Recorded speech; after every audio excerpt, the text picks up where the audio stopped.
Luganda Radio Podcast nga bulijjo Martin Moganzi tukomyewo mu katabo kaffe Paulo Kirimutu nga tugenze mutwe ogugenda okuyitibwa agenekera atuma assa poze nga twamaliriza omutwe gwaffe guli ogusembyeyo nga Paulo omukyala bamututteko olukenge nga mututteko naye nga ate lukenge takomyawo nga alina ebintu byamuyiriza byayagala okumukola ebigenda okukyankalanya obulamu bwe bwonna. Kati katulabe omuwandiisi ate byazzaako mutwe guno.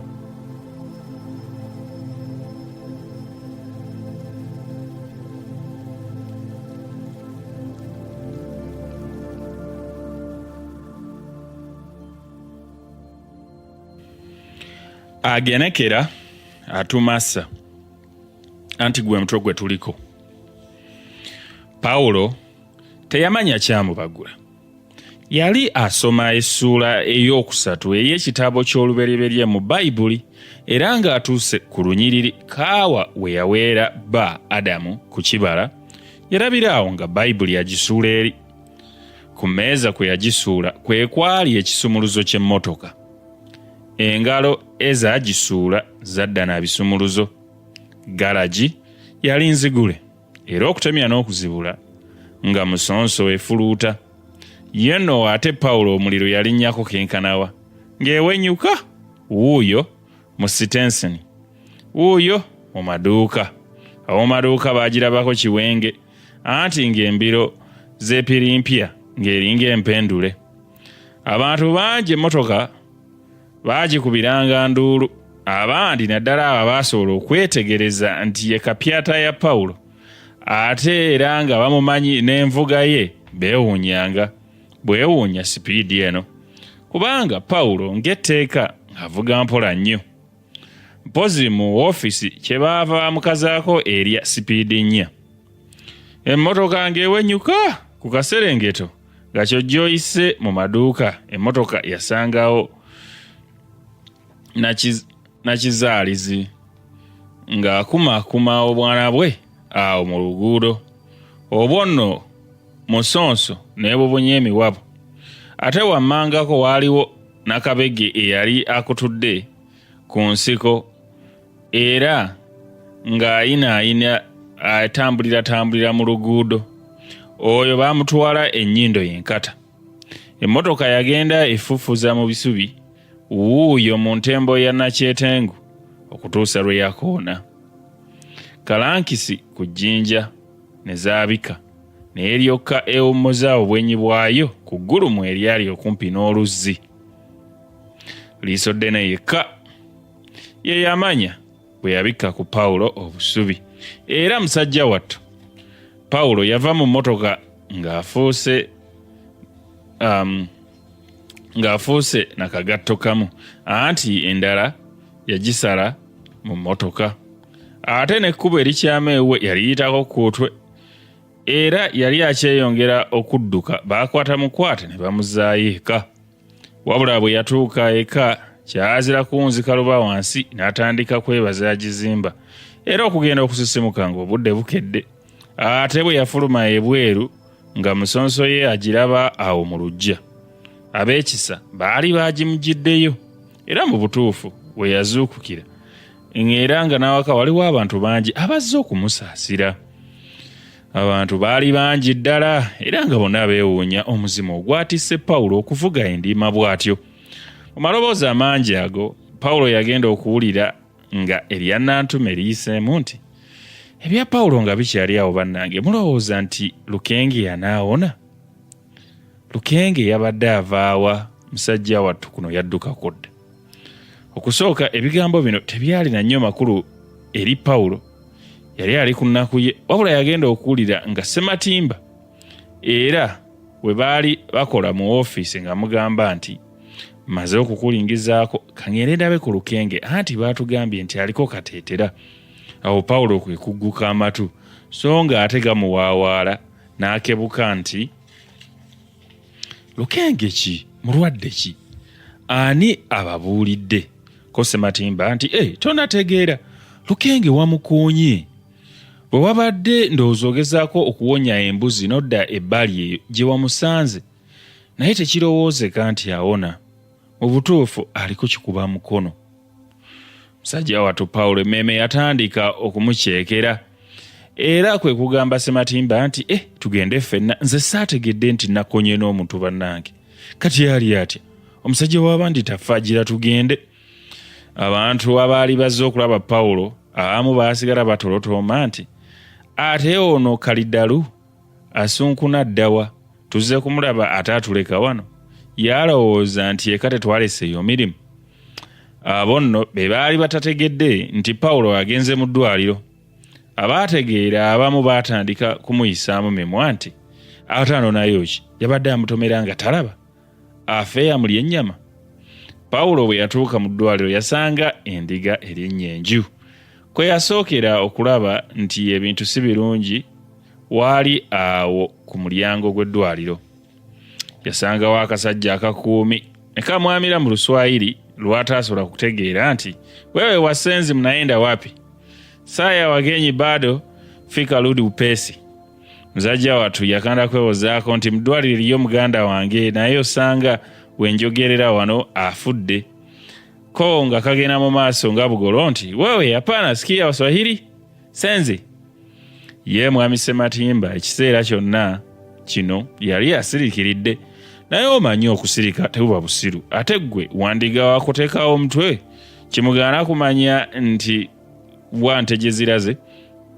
Era ye kye yakola n'akwata mu kasirikale mu ngalo nga bw'akawaanawaana nti nange mukwano gwange onneefuulidde. Akasajja kaagenda okwanjiruza ngalo zaako nga mulimu akapapula siringi namba. Munnange abakulu baagiraba dda. Siringi weekuba egonzaawo. Omusirikale olwalaba ku kapapula yaggulawo buguzi ate nga bwe yeewuggusa nti lwaki obwedda temutegeeza nti muli ba staff? Sebo muyingire. Pawulo ne munne nga beevumba ddwaliro baabo mu kasenge ka mulwadde. Baasanga kitanda kyereere, tewaali na ssuuka wadde bulangiti. Mu nsonda awo Nansi eyali ayambadde ekiteeteeyi ekyakakobe yali yeetala ku mulwadde eyali akola ekifuba ekyakyeggula. Wakati mu kisenge waaliwo emmeeza okwali kutudde Nansi omulala. Ye yali avuunise omutwe gwe mu kitabo kye yali asoma. Mpozzi atere yetegereze ennukuta. Abalwadde abamu abalala baali banyumya. Kyokka Pawulo bwe yalaba nga ku kitanda talabako muntu, omwoyo ne gumutyemuka. Ate ye Ssematimba yazisoma azizza wakati nti ono baamukyusizza. Baba bakyali mu kwewuunya akakazi akakadde akaali kava okwoza ekikopo kyako kye kaava kayimirira awo ng'eno bwe kakutte mu mbinabina ne kabasaasira nti basajja battu, mmwe bannannyini muntu, kitalo nnyo bannaffe, afudde nnyo omusajja wattu oyo, ndowooza abasawo kati bamubaaga. Ate munnange abatemyako bandyagadde wambazzi era baakwata bukwasi kkubo nga bagenda mu ggwanika. Okutuuka mu ggwanika ng'ekiri eyo si kibejja. Abantu nga baaziirana ate olwalaba ku Pawulo ne basaanuuka. Waliwo omukazi eyali yeesibye amafuvu okuva mu kifuba okutuukira ddala mu kiwato. Oyo yeeziribanga era n'agwa eri. Ate olwalaba ku Pawulo n'ayongera okutema omulanga nti nnyaba obutemu, munnange wandisenze, wannanze ekyokundeka obumbula, musajja munno eyakulinako kabiiki yakudduka, Saalongo nadda wanze, ondekedde ani Saalongo? Tiyeni waabwe simanyi nnaku, kati tiyeni waabwe simanyi katale, tewandi manyizizza. Wuwi era yakaaba n'ebigambo byala bingi nnyo nga bw'alangira Pawulo obutemu. Pawulo bwe yalaba biri bityo, bwe yeemulula teyadda, yagenda kibombyambwa era ne mu kuziika teyalabikako nga talina gatambaala nnamwandu. Mu butuufu Pawulo yamala kwegeyaamu na Ssematimba era Ssematimba n'amugamba nti ssebo, obanga okyagala obulamu kuwa amagezi ga bwereere tolinnya ku ntaana. Abantu b'omufu balalu nnyo bakyayinza n'okutwalira obuyinza mu ngalo zaabwe ne bakumiza omukka omusu. Ku ntaana Ssematimba ye yasoma amabugo yasooka kwebaza abantu bonna okweresa emirimu ne bagenda okuziika, ne yeebaza ab'oku kyalo olw'okuzimba ennyumba engumu bw'etyo, era ne yeebaza abantu abaabasuza n'okubabeesabeesa mu ngeri yonna. Bwe yavaawo n'alombojja obulamu bwa Lukenge. Yali amaze ku nsi emyaka 32. Yali yasoma bulungi, yali mukozi mulungi, teyalina mbojja nnyina muntu yenna, era Ssematimba bwe yatuuka ku nfa ya Lukenge yategeeza nga bwe yali ey'ekibwatukira. Kyokka yalaga nga bwe kyali kituukiridde nti omulabe w'omuntu anaabanga mu nnyumba ye, kubanga Pawulo si ye yandisse Lukenge. Bwe yatuukawo n'asiriikiriramu mpozi okuwa nnamwandu akakisa naye okugattako ebibye, era nnamwandu yatulika n'akaaba nti, "Woo, Ssaalongo wange, ŋŋenda kukuleka eno wekka. Yii Pawulo, tewandisse musajja munno. Wandisenze naye ssebo weerimbye." Era nnamwandu yali akyagenda mu maaso, omusomesa yali akutesse omutwe n'amukomako nti, "Nnyabo guma, sirika nnyabo. Mukama ayita abo baasinga okwagala." Kyokka olwo lwe lwanywa omwenge. Buli muntu yategeerera ddala nga Pawulo bwe yagenderera okutta Lukenge.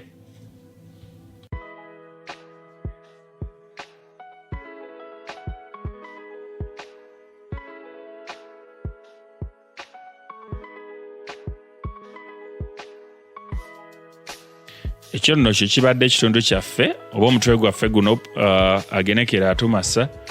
Pawulo yeesuddemu akambayaaya, ndowooza sikayite kambayaaya, waliwo ekimujjidde, abaddewo awo ne waba ekimujjira, akutte emmotoka agivuze yiriyiri, tamanyi bigenda mu maaso, amaliriza atomedde omuntu gw'atomedde ye muntu eyakamutwalako omukyala Lukenge. Lukenge tasobodde kulama, Lukenge afudde. Pawulo embeera gy'alimu yadde ekintu kino kyakikola mu butamanya era teyakyetegekera, ndowooza kyali kyekango n'okumanya teyamanya nti yali akoonya omuntu, kigenda kumukosa nnyo, kubanga okubeera ng'obadde n'omuntu nga mukwano gwo ate n'omutomera kiba kizibu nnyo okakasa omuntu yenna, ku muntu ddala nga yakutwalako omukazi, okakasa omuntu yenna nti no wakikola mu butale bugenderevu. Embeera eno wali ogiwuliddeko.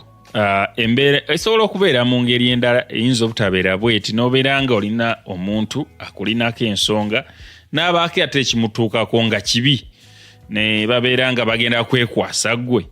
So bwe buzibu Pawulo ono bwalimu, naye katulabe ate emboozi omuwandiisi gy'agitwalamu. Tokugenda okuddako awo omuwandiisi gw'ayise Katayira anyumiza abasomi. Mubeere bulungi, mweraba, tukwatagane omulundi oguddako.